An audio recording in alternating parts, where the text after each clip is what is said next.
Hi friends, எல்லாரும் எப்படி இருக்கீங்க? Welcome to cutie vlogging. இதுவும் நம்ம அம்மாவோட ஸ்பெஷல் ரெசிபி. ரொம்ப டேஸ்ட்டாக இருக்கும் ஃப்ரெண்ட்ஸ். இது வந்து எல்லாத்துக்கும் செட் ஆகும். நான் டைம் இல்லாத போது இது தோசை, சப்பாத்தி எல்லாத்துக்குமே இது நான் யூஸ் பண்ணியிருக்கேன். ரொம்ப சூப்பராக இருக்கும் ஃப்ரெண்ட்ஸ். மெயினாக இது வந்து சாம்பார் சாதம், ரசம் சாதம், கர்ட் ரைஸ், லெமன் ரைஸ் இதுக்கெலாம் வந்து ரொம்ப சூப்பரான சைட் டிஷ். வாங்க எப்படி செய்யலான்னு பார்க்கலாம்.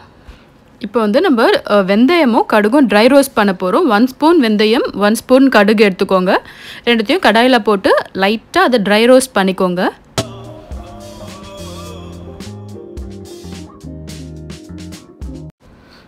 எங்கள் அம்மா எப்படி குக் பண்ணுவாங்கன்னா, எப்போவுமே வந்து இப்படி தான் செய்யணும் அப்படின்னு ஒரு ரூல்ஸ்லாம் வச்சுக்க மாட்டாங்க குக்கிங்க்கு.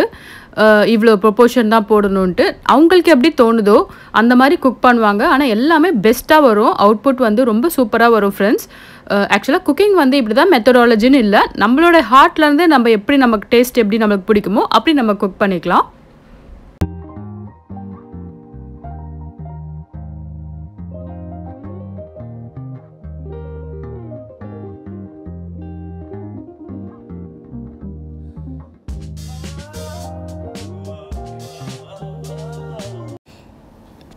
இந்த வெந்தயமும் கடுகும் நம்ம ட்ரை ரோஸ்ட் பண்ணும்போது அப்படியே பொரியும்.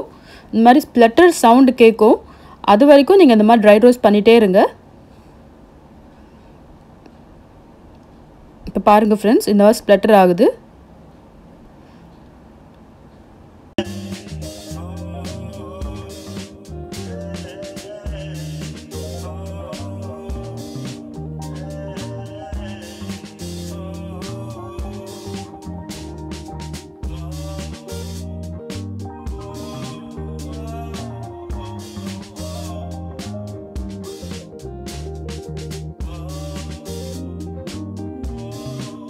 ஃப்ளேம் வந்து சிம்மில் வச்சுக்கோங்க. அப்படி சிம்மில் வச்சு நல்லா இந்த மாதிரி நல்லா ஸ்ப்ளட்டர் ஆகணும். அது வரைக்கும் நீங்கள் ட்ரை ரோஸ்ட் பண்ணிகிட்டே இருங்க. இது கொஞ்சம் கூலானதுக்கப்புறம் நம்ம ஒரு மிக்சர் ஜாரில் இதை கிரைண்ட் பண்ணி வச்சுக்கலாம். நெக்ஸ்ட்டு ஒரு கடாயில் ஒரு 8 to 9 டேபிள் ஸ்பூன் நல்லெண்ணெய் ஊற்றிக்கோங்க. இதுக்கு நிறைய ஆயில் ஊற்றினா தான் நல்லாயிருக்கும் இந்த ரெசிபிக்கு. 8 to 9 டேபிள் ஸ்பூன்ஸ் ஆயில் ஊற்றிக்கோங்க ஃப்ரெண்ட்ஸ். ஆயில் வந்து லைட்டாக ஹீட் ஆனதுக்கப்புறம் கொஞ்சம் வெந்தயம் போட்டுக்கோங்க. கொஞ்சமாக கடுகு ஆட் பண்ணிக்கோங்க. கடுகும் இந்த வெந்தயமும் நல்லா ஸ்ப்ளட்டர் ஆகணும். அது வரைக்கும் கொஞ்சம் வெயிட் பண்ணுங்கள்.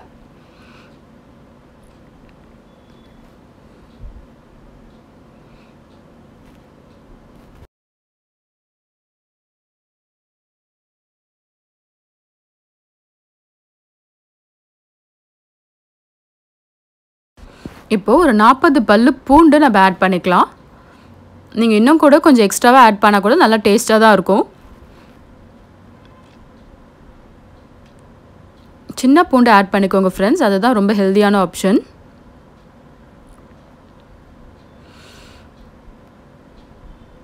ஒரு 4 காஞ்ச மிளகாவை ஆட் பண்ணிக்கோங்க. அப்படியே ஃபுல்லாகவே ஆட் பண்ணுங்கள். ஆக்சுவலாக எனக்கு ஊறுகாயெலாம் பிடிக்காது. நான் கடையில் வாங்குகிற ஊறுகாயெலாம் சாப்பிடவே மாட்டேன். ஏன்னா அது எந்த ஆயிலில் செய்கிறாங்களோ அப்படின்னு அதை நாங்கள் எடுத்துக்கவே மாட்டோம். ஆனால் வந்து இந்த ரெசிபி வந்து நம்மளாக செய்கிறதுனால இதுக்கு என்ன ஆட் பண்ணுறோம், நம்ம என்ன ஆயில் ஆட் பண்ணுறோம் எல்லாமே நமக்கு தெரியறதுனால இது நம்ம பெஸ்ட் ஆப்ஷனுங்க.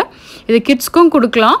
ரொம்ப சூப்பராக இருக்கும். நீங்கள் வெளியே வாங்கி சாப்பிட்றத விட இந்த மாதிரி வீட்லேயே நீங்கள் ஊறுகாய் செஞ்சு சாப்பிட்டிங்கன்னா ரொம்ப டேஸ்டியாகவும் இருக்கும், ரொம்ப ஹெல்த்தியாகவும் இருக்கும். ட்ரை பண்ணி பாருங்கள் ஃப்ரெண்ட்ஸ். இந்த பூண்டு வந்து லைட்டாக கலர் சேஞ்ச் ஆகணும். இதை லைட்டாக ஆயிலில் நல்லா இதை ஃப்ரை பண்ணிக்கோங்க.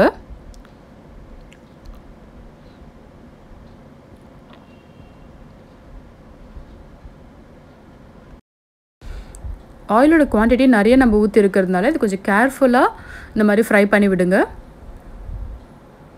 ஃபாஸ்ட்டாக பண்ணிங்கன்னா மேலே ஊற்றிக்கும். இப்போ வந்து கொஞ்சம் பெருங்காயம் ஆட் பண்ணிக்கோங்க.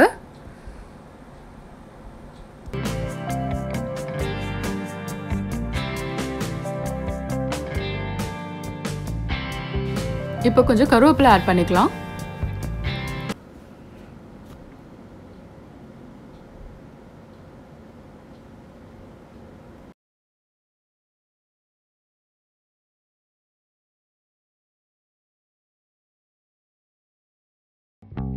இப்போ கொஞ்சம் மஞ்சத்தூள் ஆட் பண்ணிக்கோங்க.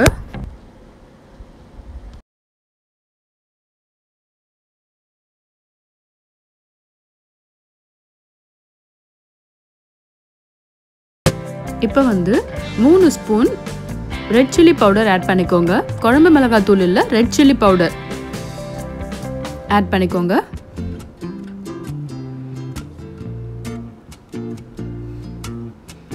இதை ஆட் பண்ண உடனே லைட்டாக அந்த ரா ஸ்மெல் போடுறதுக்காக லைட்டாக இந்த மாதிரி ஃப்ரை பண்ணி வச்சுக்கோங்க.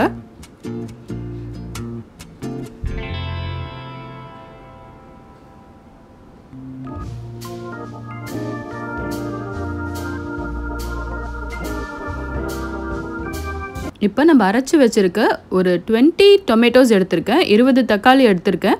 அதை வந்து இதில் ஊற்றிக்கிறோம். மிக்சியில் இந்த 20 தக்காளியை நல்லா அரைச்சிட்டு ஆட் பண்ணிக்கோங்க ஃப்ரெண்ட்ஸ். இதை நல்லா மிக்ஸ் பண்ணி வச்சுக்கோங்க. கொஞ்சம் வந்து ஒரு எலுமிச்சை சைஸ் புளி வந்து நம்ம ஆல்ரெடி ஊற வச்சுருந்தோம், ஒரு 1 ஹவருக்கு முன்னாடி ஊற வச்சுருந்தோம். இப்போ நீங்கள் சீக்கிரமாக ஊறணுன்னா ஹாட் வாட்டரில் போட்டு ஊற வச்சுருங்க. அதையும் அரைச்சி இதில் ஆட் பண்ணிக்கோங்க. அதையும் மிக்சியில் அரைச்சி ஆட் பண்ணிக்கோங்க ஃப்ரெண்ட்ஸ். புளியை வந்து புளி தண்ணி ஊற்றக்கூடாது, புளியை அரைச்சி ஆட் பண்ணுறோம். இது நல்லா நோட் பண்ணிக்கோங்க. இதில் வந்து இந்த ரெசிபியில் சுத்தமாக தண்ணியே ஊற்றக்கூடாது.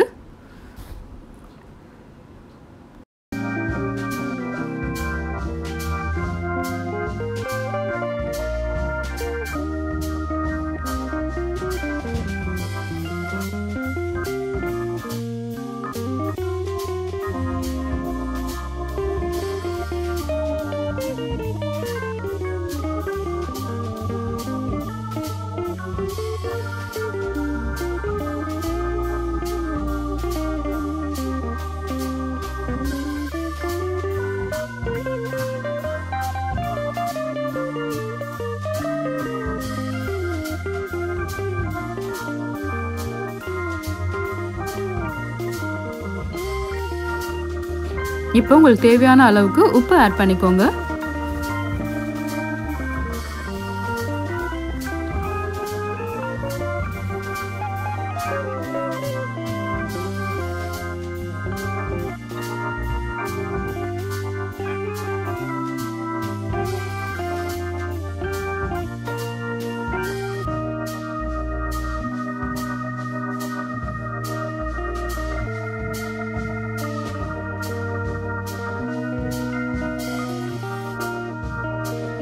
நல்லா மிக்ஸ் பண்ணி வச்சுட்டு சால்ட் கரெக்டாக இருக்கான்னு செக் பண்ணிக்கோங்க. சால்ட் எல்லாம் கரெக்டாக இருக்குது. ஸோ இது நல்லா வேகிறதுக்காக ஒரு லிட் யூஸ் பண்ணி க்ளோஸ் பண்ணிக்கோங்க. ஒரு 3 to 4 மினிட்ஸ் கழித்து நம்ம ஆல்ரெடி பவுடர் பண்ணி வச்சுருந்தோம்ல ஸ்டார்டிங்கில் வெந்தயமும் கடுகும், அதை இதில் ஆட் பண்ணிக்கணும்.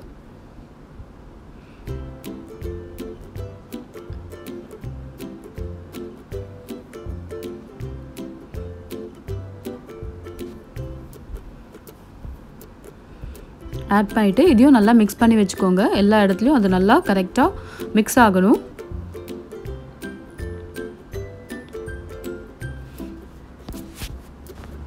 கொஞ்சம் வாட்டராக இருக்கிறதுனால இப்போ நல்லா தெறிக்குது மேலே, அதனால் ஒரு லிட் யூஸ் பண்ணி க்ளோஸ் பண்ணி வச்சுக்கோங்க ஃப்ரெண்ட்ஸ்.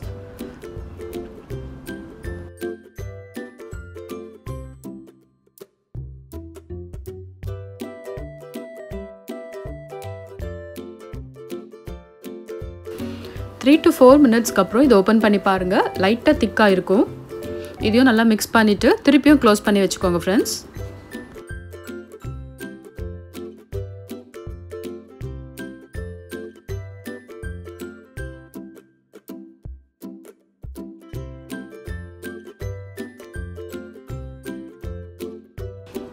இப்போ ஆயிலெலாம் மேலே வந்துருச்சு, ஆனால் வந்து திக்காக இல்லை. இது நல்லா கொஞ்சம் திக்காக ஆகிற வரைக்கும் கொஞ்சம் வெயிட் பண்ணுங்கள்.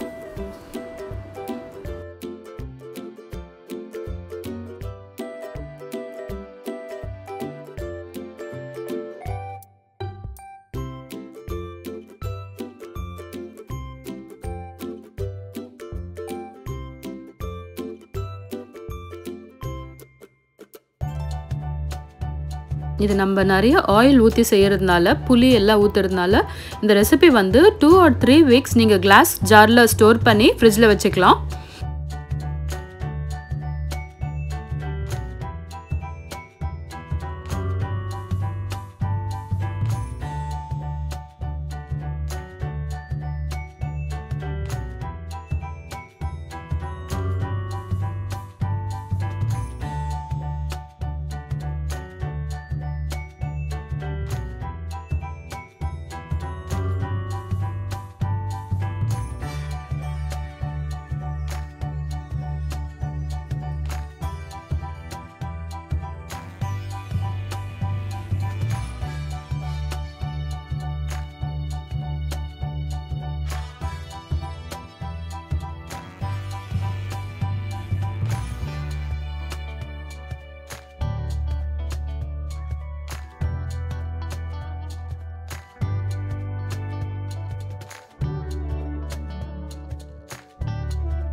இந்த ரெசிபி வந்து திக் ஆகிறதுக்கு கொஞ்சம் டைம் ஆகும். கொஞ்சம் வெயிட் பண்ணிக்கோங்க. லோ டு மீடியம் ஃப்ளேமில் வச்சுக்கோங்க ஸ்டவ்வை.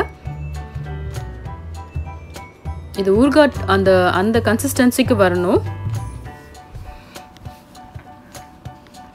அம்மா வந்து இது செஞ்சு எனக்கு ஒரு கிளாஸ் ஜாரில் போட்டு கொடுத்தாங்க. ஒரு அவசரத்துக்கு வந்து இதை நான் தோசைக்கு சப்பாத்திக்கு எல்லாத்துக்கும் யூஸ் பண்ணேன் ஃப்ரெண்ட்ஸ். ரொம்ப சூப்பராக இருந்தது. என் பையனுக்கும் ரொம்ப பிடிச்சிது. நீங்கள் ட்ரை பண்ணி பாருங்கள். இதே போல் செஞ்சு பாருங்கள். கண்டிப்பாக நல்லா வரும். எப்படி வந்துச்சுன்னு எனக்கு கமெண்ட் செக்ஷனில் கமெண்ட் பண்ணுங்கள் ஃப்ரெண்ட்ஸ். இந்த வீடியோ உங்களுக்கு பிடிச்சதுன்னா மறக்காமல் சப்ஸ்கிரைப் பண்ணுங்கள். உங்கள் ஃப்ரெண்ட்ஸ்க்கும் ஷேர் பண்ணுங்கள், லைக் பண்ணுங்கள்.